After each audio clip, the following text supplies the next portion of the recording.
ችግኞችን ከመትከል ባለፈ ለጽድቀት እንዲበቁ የእንክብካቤ ስራዎችን በትኩረት መስራት ይገባል ሲሉ የቤንች ሸኮ ዞን ዋና አስተዳዳሪ አቶ ሀብታሙ ካፍቲን ተናገሩ። በዞኑ በተያዘው ዓመት የአረንጓዴ አሻራ ችግኝ ተከላ መርሃ ግብርም ዘርፈ ብዙ ጠቀሜታ ያላቸው ከ48 ሚሊዮን በላይ ችግኞች ለተከላ እንደሚበቁም ተገልጿል። ዞን አቀፍ የአረንጓዴ አሻራ ችግኝ ተከላ መርሃ ግብር በዞኑ ሰሜን ቤንች ወረዳ ዳክን ቀበሌ ተካሂዷል። ተጨማሪ አለን። የዘንድሮ ዞን አቀፍ የአረንጓዴ አሻራ ችግኝ ተከላ መርሃ ግብር በቤንች ሸኮ ዞን ሰሜን ቤንች ወረዳ ዳግን ቀበሌ የተካሄደ ሲሆን በመርሃ ግብሩ ላይ የተገኙት የቤንች ሸኮ ዞን ዋና አስተዳዳሪ አቶ ሀብታሙ ካፍቲንም በዞኑ በየዓመቱ የሚከናወነው የአረንጓዴ አሻራ መርሃ ግብር የተፈጥሮ ሀብትን በመንከባከብ የአየር ንብረት ለውጥን ተጽዕኖ ከመቋቋም ባለፈ የምግብ ዋስትናን ለማረጋገጥ ያለመ ነው ብለዋል። በዘንድሮ ዓመት በይፋ የአረንጓዴ አሻራ ልማት ስራን በሰሜን ቤንች ወረዳ በዳክን ቀበሌ አሁን ያስጀምርን እንገኛለን።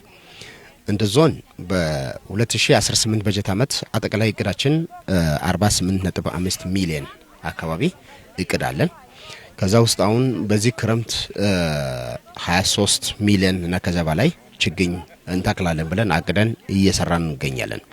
ስለዚህ ለዚህ ተከላም ደግሞ ሁሉም ቀበሌ ላይ የተለያዩ የአፈርና ውሃ ጥበቃ ስራ የሚሰራባቸው የአረንጓዴ አሻራ ችግኞች የሚተከሉባቸው ቦታዎች ዝግጅት ተጠናቆ በሰሜን ቤንች በዳክን ቀበሌ ላይ በይፋ እያስጀመርን እንገኛለን። በዞኑ ባለፉት ዓመታት በተሰራው አረንጓዴ አሻራ መርሃ ግብር የአፈር መሸርሸርን ከመከላከል ባሻገር ምግብ ነክ የሆኑ ምርቶችን የሚያመርቱ ችግኞችን በመትከል ኢኮኖሚያዊ ጠቀሜታ ላይ ትኩረት አድርጓል ነው ያሉት። ማህበረሰቡ ችግኞችን ከመትከል ባለፈ ለጽድቀት እንዲበቁ የእንክብካቤ ስራዎችንም በትኩረት መስራት ይገባል ሲሉም አስተዳዳሪው አሳስበዋል። ማህበረሰቡ ከተከለ በኋላ እንክብካቤ ማድረግ የአፈርና ውሃ ስራውን እንዲጠብቅ ማድረግ እና የተፈጥሮ ለምነት ተጠብቆ እንዲቆይ ለትውልዳችን ምናስተላልፈው መሬትና ሀብት እንደሆነ ተረድቶ እንዲጠብቅ በዚህ አጋጣሚ መልእክቴን ማስተላለፍ ፈልጋለሁ። በችግኝ ተከላው ላይ የተገኙት የክልሉ ቡናና ሻይ ቅመማ ቅመም ባለስልጣን ምክትል ዋና ዳይሬክተር አቶ በላይ ኮጆአብ እንደገለጹት በክልሉ በዘንድሮ ዓመት በአረንጓዴ አሻራ ችግኝ ተከላ መርሃ ግብር ከሚተከሉ ችግኞች ከ85 ሚሊዮን በላይ የሚሆኑት የቡና ችግኝ መሆናቸውንም ተናግረዋል። ደቡብ ምዕራብ ኢትዮጵያ ህዝቦች ክልል በዚህ በመኸር ተከላ ወደ 364 ሚሊዮን ያክል ችግኝ ይተከላል ተብሎ ይጠበቃል። ግብ ተይዞ የተሰራ ነው የሚገኘው። ከ343 ሚሊዮን ውስጥ ቡና ዘርፍ የሚሸፍነው 85 ሚሊዮን ያክሉ በቡና ነው። ሌሎቹ የአገር በቀል ዛፎችና በተለይ ዘርፈ ብዙ ኢኮኖሚ ጠቀሜታ ያላቸው እንደነ አቮካዶ ያሉትን የሚያካትት ነው።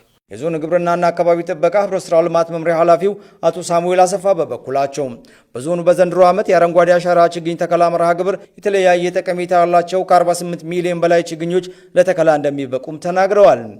አጠቃላይ ስንወስድ የተለያዩ ፍራፍሬ ችግኞች፣ ኢኮኖሚካሊ ጠቀሜታ ያላቸው ችግኞች፣ ልዩ ልዩ ሌሎች ችግኞችና የደን ዘር ችግኞች ነው የሚተከለው። ይህንን በምናይበት ነው ቁጥሩን በዛ ልክ ልንሰጥ የቻል ነው። አሁን እስካሁን የተተከለው አለ የክረምት ተከላን ነው አሁን ያስቀጠልን ያለ ነው። ሌሎች ቀጣይ የአንድ ጀንበር ተከላም በዛ ልክ የምንተክለው አለ። አሁን ለዚህ የክረምት ደግሞ በምንወስድበት ሰዓት ወደ 23.5 ሚሊዮን በላይ ችግኝ የክረምት ተከላውን የሚሸፍን ነው።